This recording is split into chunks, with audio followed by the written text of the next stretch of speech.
السلام علیکم جی، محمد صدیق special program کے ساتھ حاضر خدمت ہے۔ چیزیں جس تیزی سے آگے بڑھ رہی ہیں آپ سمجھ سکتے ہیں۔ فرد جرم عائد کر دی گئی بشرا بی بی اور عمران خان صاحب کے اوپر ایک جھوٹے فراڈ اور گھٹیا مقدمے میں۔ تاریخ ان چیزوں کی گواہ رہنی چاہیے۔ اور کیا واقعی پاکستان تحریک انصاف کے حکومت وقت کے ساتھ مذاکرات ہو رہے ہیں؟ اس پہ ذرا گفتگو ہوگی۔ اور آگے اب کیا دیکھ رہے ہیں کہ عمران خان اور بشرا بی بی کے ساتھ اب آگے کیا ہونا ہے؟ سب سے پہلے تو آپ کو یاد ہونا چاہیے کہ سب سے پہلا جو کام میں کیا وہ میں نے کیا تھا کہ توشہ خانہ کی تمام تفصیلات جو 1990 سے لے کر اب تک کی پبلک ہو چکی ہیں، ان میں کسی پہ بھی کیس ماں سوائے عمران خان اور بشرا بی بی کسی پہ کیس نہیں کیا۔ جو کیس پہلے ہو چکے تھے ان میں گاڑیاں تھیں، گاڑی امپورٹ نہیں ہو سکتی تو توشہ خانہ سے مل بھی نہیں سکتی، اور یہ خریدی بھی ہیں انہوں نے، اور کم قیمت پہ خریدی، قیمت کی ویلیویشن نہیں ہوئی، کوئی کیس نہیں کیا۔ پھر 1990 سے لے کر پہلے 1948 تک کا یہ ڈیٹا بھی سارا عدالت نے کہا تھا پبلک کرے۔ اس کے خلاف اپیل فائل کیا، اپیل سسپینڈڈ نہیں ہے، لیکن یہ چیزیں کوئی فراہم نہیں کی جا رہی۔ یہ زیادتی ہے اس نظام کے حوالے سے کہ صرف ایک کی شخصیت ہے عمران خان، جس کو سب سے پہلا کیس ذرا سمجھنا ہے آپ کو۔ توشہ خانہ میں اصولی طور پر تو یہ توشہ خانہ 2 کہلاتا ہے، لیکن یہ توشہ خانہ 3 ہے۔ یعنی اگر توشہ خانہ کے سارے کیسز کو لے کے چلیں وہ ایک الیکشن کمیشن کا ہے۔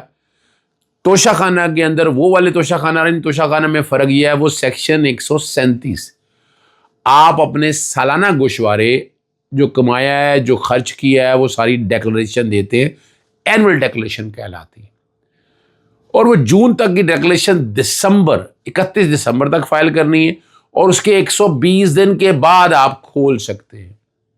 یہ ہے الیکشن کمیشن کی ریکوائرمنٹ۔ اگر آپ نہیں کھولتے تو وہ کہتے ہیں سیکشن 167 کے تحت یہ کرپٹ پریکٹس لائے گی، حالانکہ کرپٹ پریکٹس میں یہ ڈیفائن نہیں کیا۔ 20 اپریل کو یہ کیس الیکشن کمیشن والا لاہور ہائی کورٹ کے لارجر بینچ 5 ممبر بینچ کے سامنے لگا ہوا، اور چیزیں ساری سامنے آ جانی ہے، کچھ نہیں ہے۔ اور عمران خان نے اپنے جو بھی توشہ خانے سے چیزیں لیں، بیچیں، وہ ساری ڈکلیئر کی۔ مارکیٹ ریٹ پہ ڈکلیئر نہیں کرنی تھی، جو چیز دی ہے اور جو اسیسمنٹ کی ہے کابینہ ڈویژن نے اس کے مطابق دینی ہے۔ جی توشہ خانہ کے رولز یہی، اور عمران خان نے وہی کیا جو آئین اور قانون اس بات کی اجازت دیتا تھا۔ سالانہ گوشوارے جمع کرا کے، یعنی اگر 2018 میں عمران خان صاحب آئے تو 2019 کے 30 جون تک کے گوشوارے جمع کرانے تھے، دسمبر 2019 تک وہ جمع کرائے۔ اس کے 120 دن اپریل تک یہ کھولنا تھا، نہیں کھول سکے۔ 2020 کا اپریل 2021 کا 2022 اپریل تک نہیں کیا۔ کوئی آپ تقریباً سالوں کی لمیٹیشن کے بعد یہ معاملہ اٹھایا گیا ڈیلے کے بعد۔ اور طریقہ کارداد بھی یہ ڈالا کہ الیکشن کمیشن خود کر سکتا تھا۔ یہ محسن شاہ نواز راجہ وغیرہ نے اسپیکر کے ذریعے ریفرنس آرٹیکل 63(2) کے تحت، 63(2) میں صرف آئیں گے جو آرٹیکل 63 کے تحت ہے، یہ 63 کا بنتا نہیں ہے، اور یہی پوائنٹ ہم نے اٹھایا ہوا ہے وہاں پر۔ الٹیمیٹلی کیا ہوا، ادھر سے اسپیکر نے نہ آؤ دیکھا نہ تاؤ دیکھا، یہ ریفرنس بھیج دیا الیکشن کمیشن کو۔ الیکشن کمیشن نے بھی آنکھیں بند کر کے لبرٹی شل ڈیسائیڈ نہیں کی، 137 کی انٹرپریٹیشن نہیں دیکھی، اور عمران خان کو نااہل کر دیا، سزا دے دی۔ ساتھ کہہ دیا استغاثہ چلے، اور استغاثہ وہی چلا جو دلاور ہمائی والا جس میں آ کے عمران خان صاحب کو سزا دے دی، اور 5 اگست 2023 کو عمران خان کو گرفتار کر لیا گیا اس کے لیے۔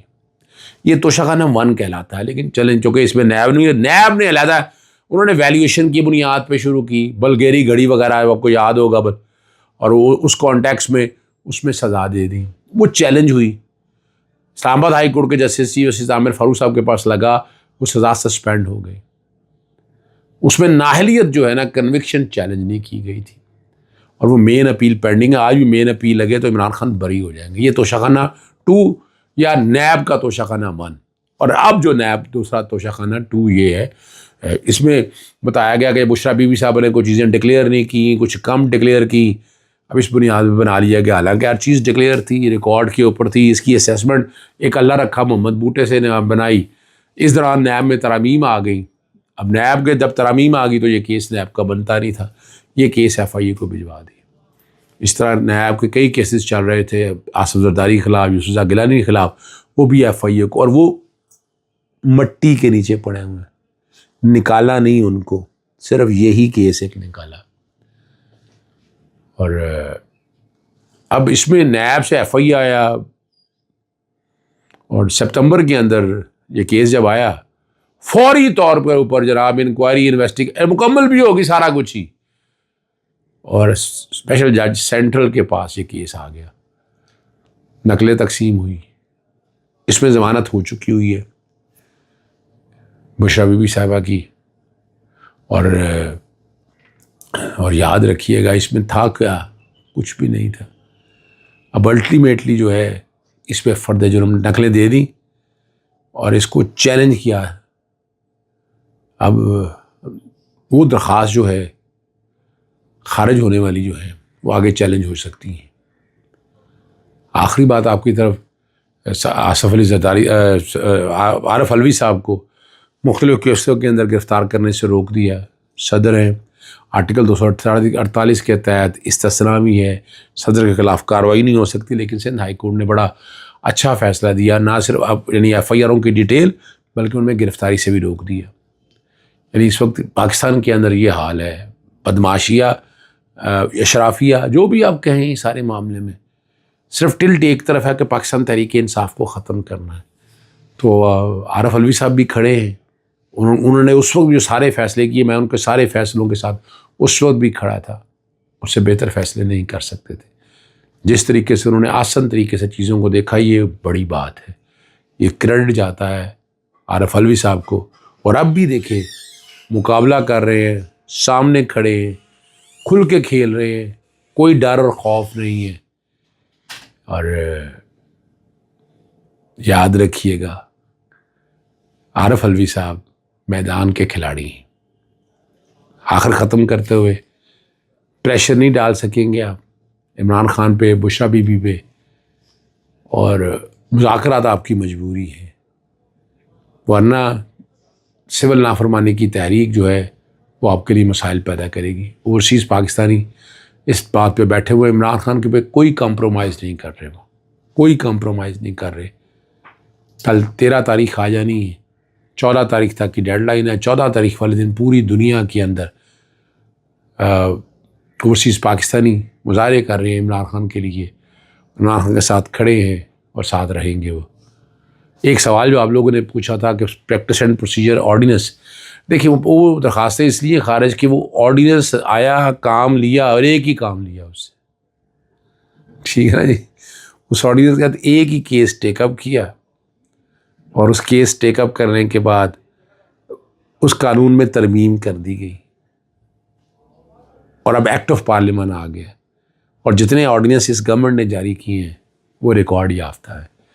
یہ آرڈیننس کبھی باب کھلے گا، میں نے تو چیلنج کیے ہوئے ہیں، اور میں کوشش کرتا رہوں گا. اجازت چاہتا ہوں. السلام علیکم، اللہ حافظ. پاکستان زندہ باد.